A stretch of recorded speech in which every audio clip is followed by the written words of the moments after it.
Dr. Avinash Chandra, Secretary, Department of Defense R&D and Scientific Advisor, His Excellency Ambassador Vishnu Prakash, champions of industries from both Korea and India, distinguished guests, ladies and gentlemen. Good evening to all of you on this historical day. Historical because, as the ambassador brought out, that this is the first time in the history of India through DRDO is participating in an international event showcasing major weapon systems outside the country. So we all assembled, who are all assembled here, can be proud to be part of this historical event. I will quickly run through the various provisions of defense offset guidelines for the benefit of my Korean friends here. Before I start, I must tell the defense procurement procedure, which is in practice from 2002 onwards, and 2006, which has been substantially updated by post-Kelkar committee recommendations, has been adopted from Korean model. Many of you may not be aware, it has been extensively researched by Mr. Kelkar, Vijay Kelkar, and he has adopted the large provisions of Korean acquisition procedure. I'm sure Rahul and Jen Patil, who are all part of this exercise, will fully agree with me. So both the simplicities of this procedure or the complexities of the procedure, we are true partners. If you look at the defense procurement procedure, all capital acquisitions of Army, Navy, Air Force, and Coast Guard are covered under the defense procurement procedure. All the acquisitions are categorized into three major categories under buy or buy and make and make. Further, these major categories are subcategorized as buy global or buy Indian, and under buy and make, either buy and make with TOT or buy and make Indian.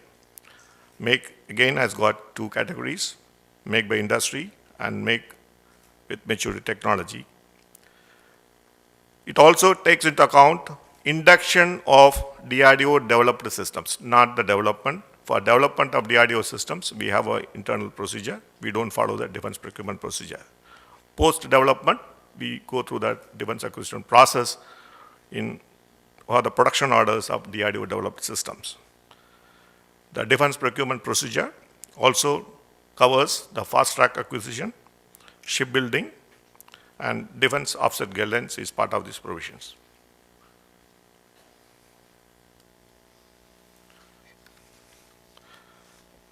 Where are offsets applicable? Offsets are not applicable for all categorizations. If the acquisition is categorized either as a buy global or buy and make with TOT, and if the cost of acquisition, that is the estimated cost of the acquisition, is above 3 billion or 50 million US dollars. How much offset is applicable? If you look at it, it is again adopted from the South Korean model. 30% of the estimated cost of acquisition would be applicable. 30% of the estimated acquisition cost would be applicable as offset obligation. In the case of a buy and make with the TOT, it is 30% of foreign exchange component. And offset is a mandatory provision. It can only be waived off by the Defense Acquisition Council, which is headed by the Defense Minister. Either you can increase the offset, as it happened in the MMRCA case, where it is 50%, or you can waive off the offsets. And offset conditions forms mandatory, is a part of the request for proposal. Once it is in the RFP, it cannot be removed. Where it is not applicable, or those fast-track cases, offsets are not applicable. And if any procurement happens through option class, if the original case does not have the offset provisions. And all acquisition cases which are categorized other than the buy and global or buy and make with TOT, offset provisions do not apply. What are the avenues available for the partners who are for discharge of the offsets. There are 6 categories under which the offsets could be discharged by the industries. The simple and straightforward is that first provision, no ambiguity, is a direct purchase by the OEMs, original equipment manufacturers from Indian industries, or executing export orders, and the list of products and services which are eligible are given. An extensive list is there that is available in the defense procurement procedure. The second category is through foreign direct investment in joint ventures with Indian enterprises as equity investment for the manufacture and or maintenance of eligible products and provisions of eligible services. Today, the foreign direct investment in defense sector is limited to 26% in general. If DSE can look into increasing the foreign direct investment if there is merit in that case.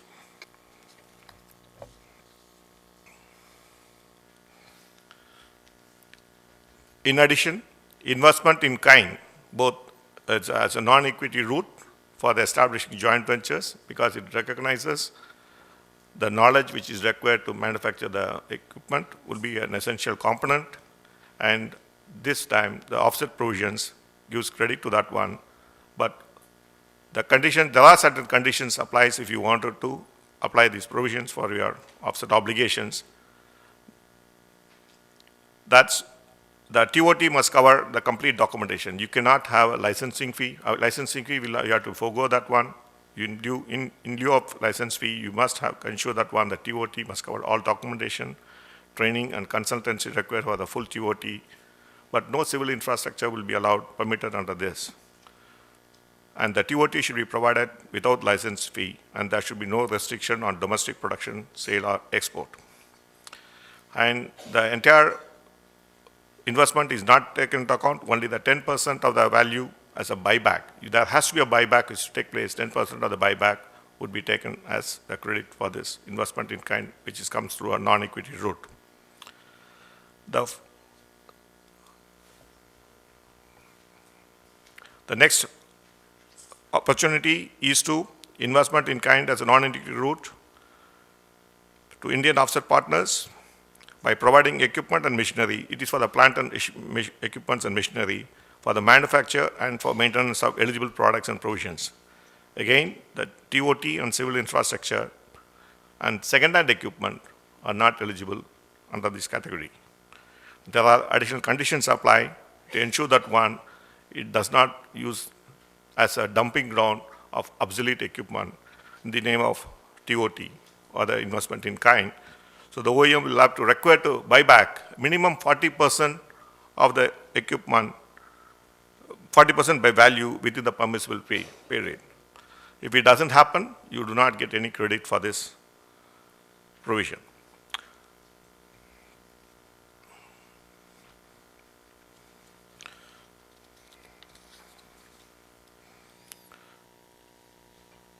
Provision of equipment. In the earlier 2 cases, they are expecting a business case. There has to be a business case for us to claim offset. If there is no business case, offset will not be given. Whereas in the case of a provision of equipment or TOT to government institutions and establishments engaged in the manufacture and or maintenance of eligible products and provisions of eligible services, including DRDO, it is applicable.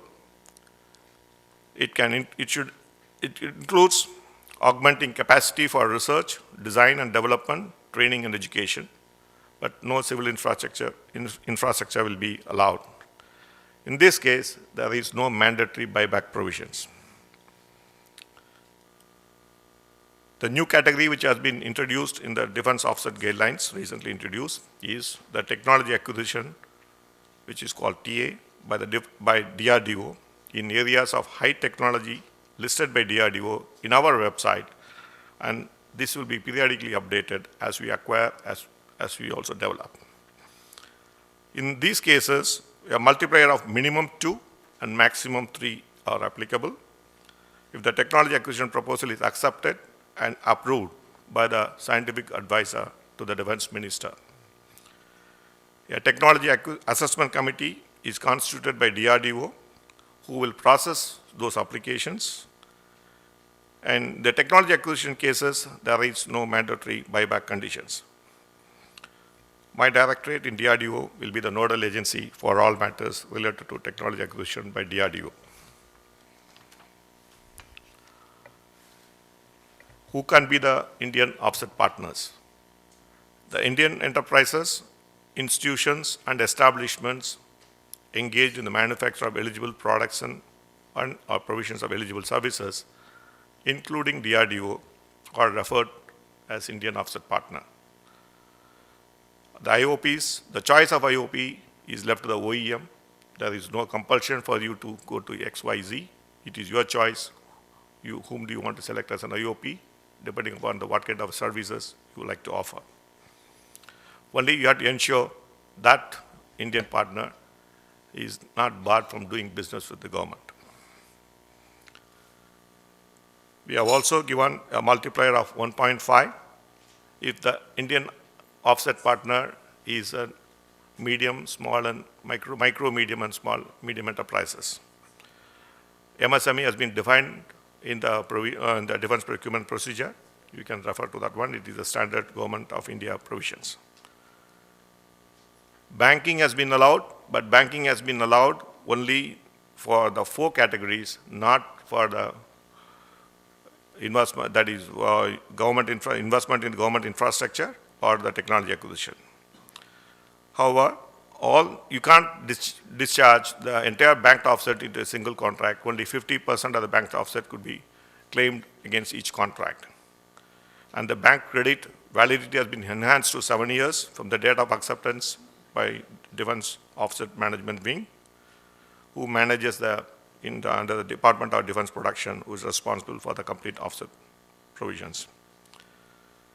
It also mandates 70% of the offset has to be under the 4 main category. That means the other 2 categories where the government, investment in government or the technology acquisition at best can be only 30%.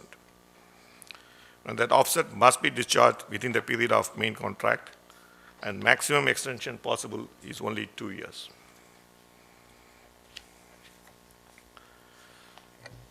There has been a lot of requests from the OEMs that they should be permitted to use the tier 1 operators, because many of the technologies, many of the services, they are getting from the tier 1. This has been agreed to and has been implemented as part of the defense offset guidelines. But the failure by the tier 1, accountability rests with the OEM. They cannot say it is the tier 1 has failed. All the penalty will be applied to OEM. In advance, the OEM is also supposed to submit the list of his tier 1 vendors along with the technical and commercial offset proposals.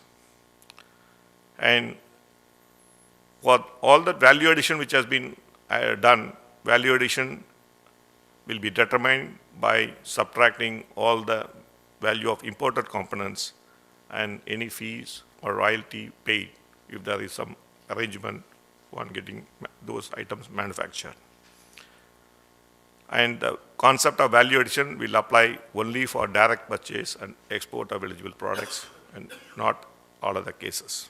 That means it is not applicable when computing that FDI component of that, or the direct investment or non-equity route or equity route. The penalty, there is a cap has been put on penalty under the offset provisions.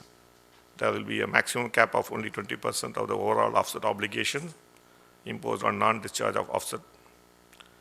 Failure to discharge of offsets, but the greater risk is the OEM is liable to be more than the money, the credibility, and the OEM is liable for debar from participation in future defense contracts for a period of 5 years. OEM are required to submit a list of such tier 1 sub-vendors along with the technical and commercial offset proposals, and the other things we already covered. In the offset, the agencies which are responsible for managing offsets, acquisition wing is responsible to receive the offset proposals, technical and commercial evaluation of offset proposals, and conclusion of the offset contract. Defense offset management wing in Department of Defense Production is responsible for formulation of defense offset guidelines, any amendments thereof, and all matters related to post-contract management.